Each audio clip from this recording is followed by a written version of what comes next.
ये एपिसोड एक छोटी बच्ची के साथ स्टार्ट होता है जो कि विकर और एनिया और अयून देखने आए हुए रहते हैं अयून की सिस्टर के साथ। विकर बोलता है कि ये कब से स्टार्ट हुआ। अयून बोलता है ये कल से स्टार्ट हुआ। मुझे लगता है कि वो दलदल में गिर गई थी तब वो, जबकि हम लोग लकड़ियाँ इकट्ठा कर रहे थे। तभी आनिया बोलते है कि अयून वो एक काइंड बच्ची है जो दूसरे की हेल्प करती है। विकर क्या तुम जानते हो कि क्या करना है? तभी वहाँ पर किसी की एंट्री रहती है। ये रहता है समन। वो बोलता है कि इधर उधर घूमना और ग्रैंडपा की बातें ना मानना। उसकी वो राइट, जैसे काम करोगे वैसे ही फल मिलेगा। जबकि तुमने उस इम्पीरियल की बास्टर्ड की बातें सुनते हो तो वैसा ही होता है। अयून बोलता है कि दादाजी ही इज टू मच, ये कुछ ज्यादा ही हो गया। तभी विकर और आनिया को देखते हैरान हो जाते हैं क्योंकि उस समन ने अपने पोते को एक झाप रख के दे दिया रहता है और उससे बोलता है कि यूजलेस बास्टर्ड, तुम बिल्कुल अपने माता पिता के ही जैसे हो। इसका नाम है अयून और उस बच्ची का नाम है अयूल।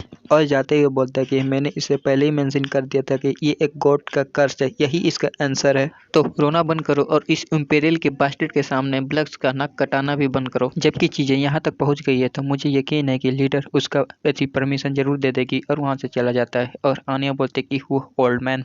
अयून अपने बुढ़े दादाजी की बातें सुन के रोने लगता है। तभी बिगर बोलता है कि अगर तुम इसका ट्रीटमेंट की बात कर रहे हो तो एक रास्ता है। अयून जो कि अयूल यूज करती है फर्नीचर, उसको जाओ गर्म पानी से उसको साफ करो और जो आसपास कीड़े चमगादड़ है वहाँ पर आग लगा के वहाँ पर रख दो। उसके धुआं से वो लोग भाग जाएंगे। हमें यहाँ पर एक ऐसा इन्वायरमेंट बनाना होगा जो कि ये लंबे टाइम तक जी सके। तो क्या तुम ये कर पाओगे? वो हैरान था। तभी रोते हुए बोलता है ठीक है मैं जाता हूँ और वहाँ से चला जाता है। आनिया जाती है विकर के पास। अब बोलते है कि विकर क्या तुम सच में अयूल को ठीक कर सकते हो? तो विकर बोलते कि हाँ, लेकिन ऐसा करने के लिए मुझे तुम्हारी हेल्प की जरूरत होगी। तो आनिया बोलते कि हाँ मुझसे जो हो सका मैं वो करूंगी, तो मुझे डीप फॉरेस्ट से बाहर लेकर चलो। आनिया हैरान हो जाती है। विकर बोलता है कि तब मैं ट्रीटमेंट के लिए मेडिसिन को इकट्ठा कर सकता हूँ। आनिया हैरान होती हुई कस के चिल्ला देती है और बोलती कि ऐसा बात करना बंद करो। अयूल भी उनकी बातें सुन लेता है बाहर से और आनिया बोलती है अंदर से चिल्लाते हुए, भले ही तुम्हें एक प्लक्स के मेंबर के रूप में एक्नॉलेज किया गया है लेकिन इंपीरियल लैंड पे जाना में एक शर्त है। मेरी प्रिंसिपल जो मदर है वो इसके बारे में कभी अलाउ नहीं करेगी। तो बिकर बोलता है कि प्रिंसिपल लीडर वो अयूल को छोड़ देगी।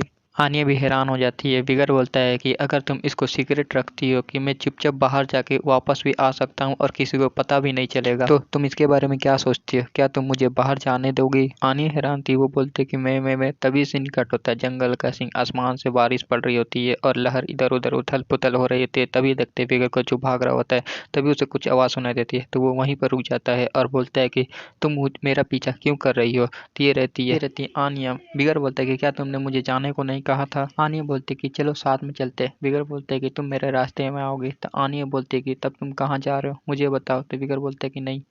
आनिया बोलती है तब तुम पोमेरियन को कहाँ पर लेके जा रहे हो? विगर कुछ बोल नहीं पाता है। आनिया बोलती कि जब तुमने अपने हाथों से स्वॉर्ड को निकाला और जब तुम्हें उसके बारे में पता था, रेड डेड के बारे में, तो मैंने तुमसे कुछ नहीं पूछा। आनिया बोलती कि फिर वो बताती है कि जब मैं तुमसे पहली बार मिली थी तो मुझे पता था कि मैं उसे वापस ज़रूर दे दूंगी। और वो अलग अलग फ्लैशबैक के बारे में सोचने लगती कि जैसे कि तुम लोग पिक्चर में देख ही सकते हो, जब विगर को चोट लगी थी तो उसने पूछा था कि क्या तुम ठीक हो, और उसके चोट को चाट के साफ किया था और अलग अलग वगैरह वगैरह। आनिया बोलती है सच तो ये है कि मैंने तुमसे कुछ भी नहीं पूछा था उसके बारे में, तो बस तुम मुझे एक आंसर बता दो, क्या तुम वापस आओगे? और ये बोलते हुए अपने आँख को बंद कर लेती है। तो विगर बोलते है कि आई विल, मैं ये करूँगा। तो आनिया अपनी आंखें खोलती है और अपने सामने की ओर देखती है। तो विगर वहाँ से चला जाता है और जाते हुए बोलता है कि ये बेटर होगा कि तुम अपने प्रॉमिस को पूरा करना। सीन कट होता है। देखते हैं एक पैलेस को और उसमें देखते हैं एक बंदे को और बोलते हैं कि हाँ ये रहता है अपना चिहुआ हुआ, जो कि अभी भी मुझे नाम प्रोनाउंस करने में दिक्कत होता है। वो बोलता है कि नो मैटर, मैं जितना भी काम कर लूँ लेकिन ये काम करने का नंबर ख़त्म ही नहीं होता है। फिर वो खिड़की के पास जाता है। यह तब अच्छा था जब यहाँ पर ड्यूटी काउंसिल थे और काम थका देने वाला था लेकिन फिर भी इसमें मज़ा आता था, लेकिन अब ऐसा नहीं है। मुझे तो विश्वास ही नहीं हो रहा है कि ड्यूटी काउंसिल मरे गए। और आसमान के अंदर देखते ही बोलता है कि सच में मैं बहुत मिस कर रहा हूँ ड्यूटी काउंसिल। तभी विकर उसके सामने आ जाते हैं और बोलते हैं कि क्या तुमने मुझे बुलाया? वो उसे कुछ समझ में नहीं आता है। तभी वो गौर से देखता है और उसकी फट जाती है। तभी विकर नीचे उतरता है और बोलता है सिक्योरिटी जनरल चूहा हुआ कैसे हो? और इसी के साथ ये वीडियो खत्म।